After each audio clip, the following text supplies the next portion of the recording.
The sky was a dull shade of grey, and rain fell in soft, persistent sheets. Windshield wipers squeaked back and forth, barely keeping up with the mist.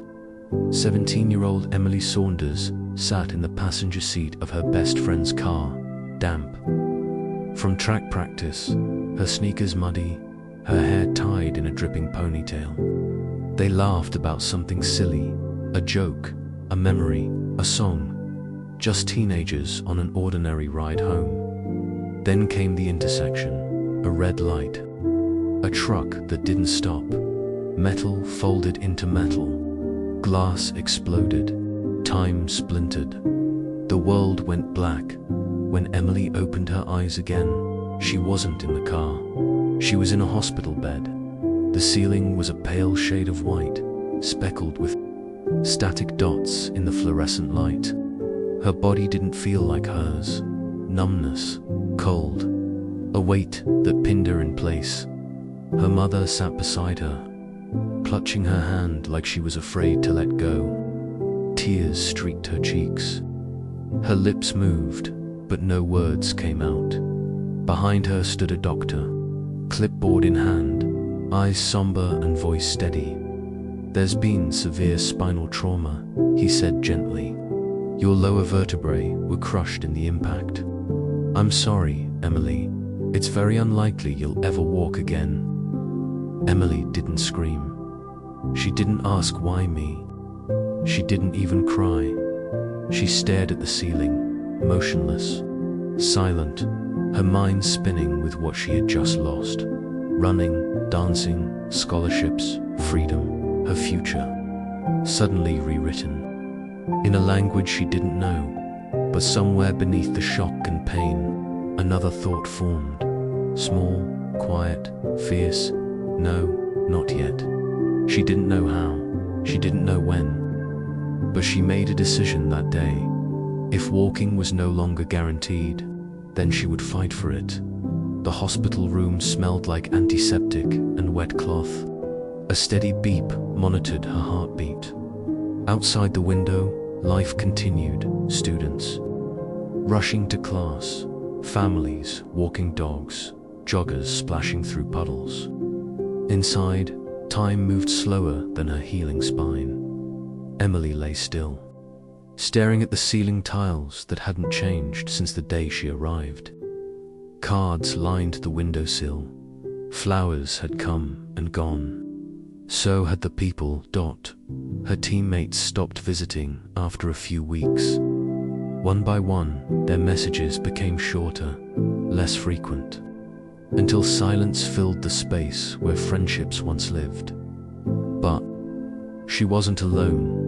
Not entirely. Noah came. Every day, 12 years old. Her little brother, too small to carry the weight he did, yet somehow he never let it crush him. He brought a different book each visit. Sometimes it was fantasy, sometimes science. Once, a dictionary. He said she might need it if she got bored when she wouldn't eat. He made up stories about how the mashed potatoes gave superpowers. When she wanted to scream, he sat beside her in silence. When she whispered, "What if this is it?" he squeezed her hand and said, "Then you start from here." Her therapy began 2 weeks later. It wasn't the inspiring kind, not the type you see in montages with swelling music. It was pain. It was strangers lifting her body, repositioning her legs like furniture. It was humiliation, needing help to sit, to bathe, to exist. It was being reduced to a checklist and discharge schedule. The physical therapists were kind but cautious. "You're doing well, but expectations should be realistic," they said. "Don't focus on walking, focus on adapting." Emily nodded. She smiled, then clenched her jaw and focused harder than she ever had in her life. At night, when no one watched, she stared at her reflection in the hospital mirror. Not the girl who led her school's track team, not the girl with college offers and medals, but a girl who hadn't given up. Her body was different, her dreams weren't. And when Noah came, the next morning, bouncing into the room with his backpack and half-eaten toast, he grinned and said, "Still here?" She nodded. "Still here, still fighting." Asterisk, it began with a twitch. Her right toe, just a subtle flick beneath the hospital sheet. So small, it might have gone unnoticed. But Emily felt it, like a lightning bolt, not of pain, but of hope. She didn't shout. She didn't tell anyone. She just stared at her foot in disbelief, tears welling without falling. The next day, she tried again and again, her muscles strained, her nerves slow to fire. But that single movement lit something in her that hadn't burned in weeks. Soon came the calf, then the thigh, not full control, but flickers, pulses, signals from a body slowly remembering itself. Emily told her physical therapist, the woman, smiled gently, praised her effort, then reminded her not to expect too much. "These are good signs," she said, "but walking, that's still far away." Emily didn't argue. She simply nodded and returned the next day with more determination. She started using parallel bars. Her arms bore the weight, her legs dragging stiffly below. At first, it felt like puppet strings, clumsy, jerky, exhausting. She fell a lot, bruised knees, bloodied palms. Sometimes she sobbed, sometimes she cursed, but she never stopped. At home, she practiced in the garage, where no one could see her.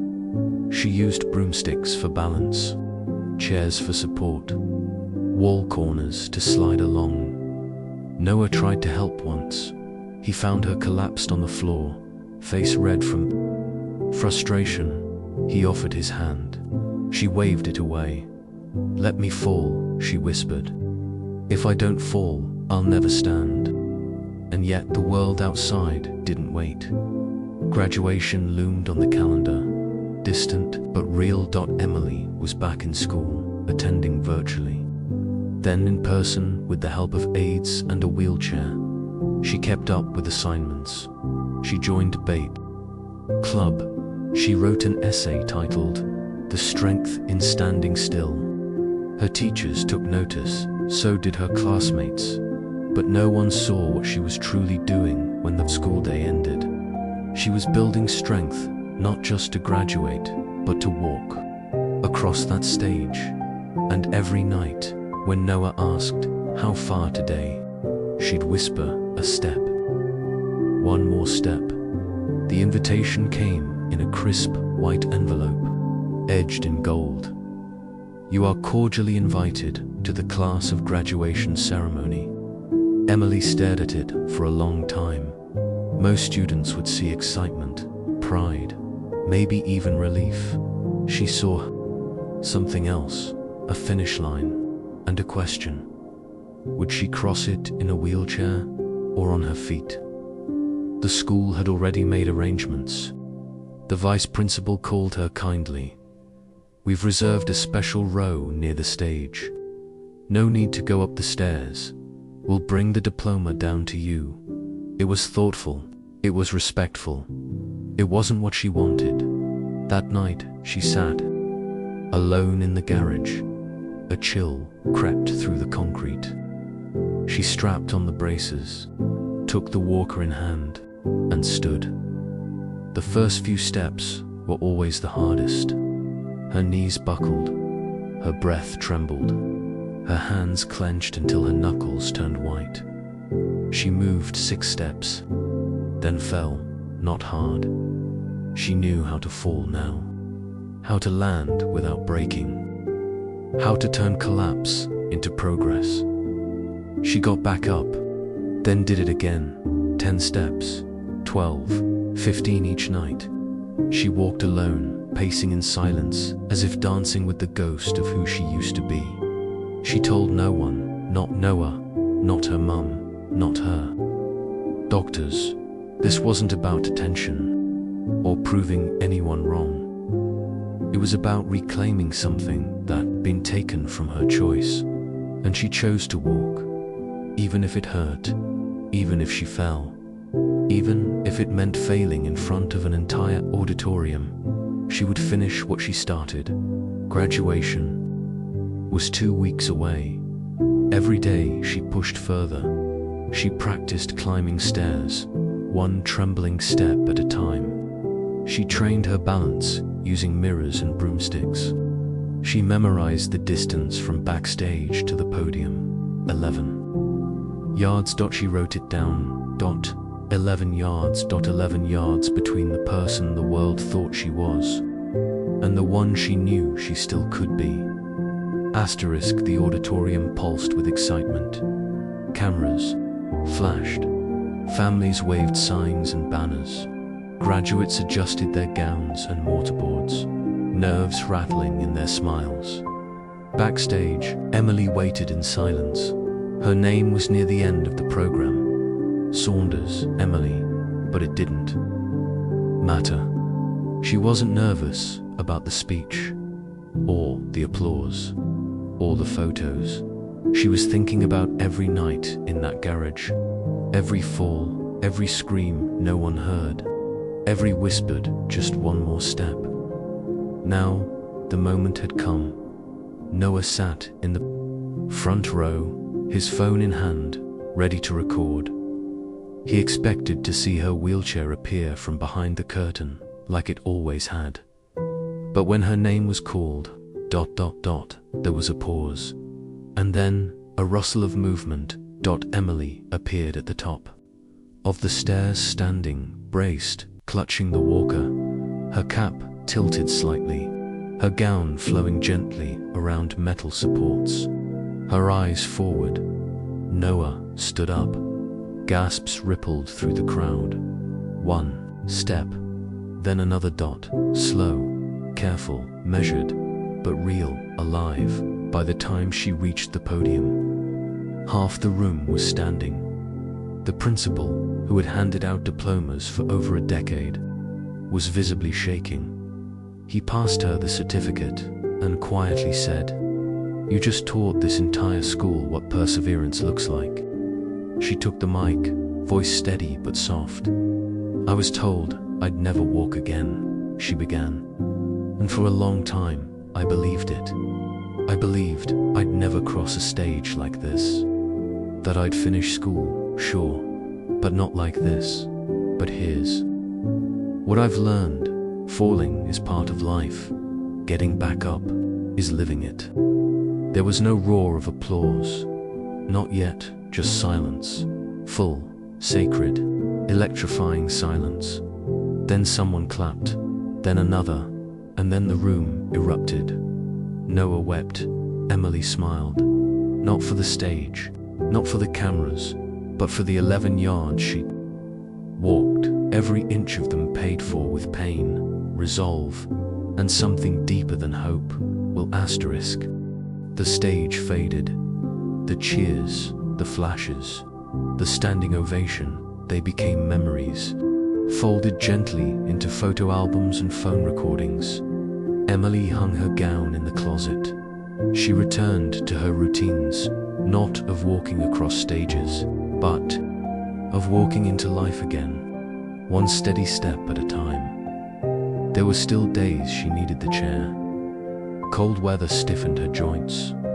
Long days brought fatigue. Some days walking simply wasn't possible, but those days didn't define her. She had walked when it mattered. She had walked for herself. She enrolled in college, choosing rehabilitation sciences, not because she wanted to relive her pain, but because she wanted to light the way forward for others still stuck in it. She volunteered at hospitals, speaking with teens who had just heard the same words she once did: "You may never walk again." She didn't promise them miracles. She didn't offer false hope. She sat beside them, looked them in the eye, and said, "I know how it feels to fall, but I also know how it feels to rise." Noah helped her build a small foundation, the 11 Yards Project. It provided grants for mobility devices, access to therapy, and most importantly, mentorship. She didn't want to be remembered as the girl who walked at graduation. She wanted to be part of a movement where nobody had to walk alone. Years passed. Her story was shared in classrooms, online, even in a short film. But Emily stayed humble, grounded, still walking, still falling, still rising. She kept the walker in the garage, not as a symbol of weakness, but of triumph. And taped on the wall above it, faded and bent, was the paper where she had once scribbled 11 yards.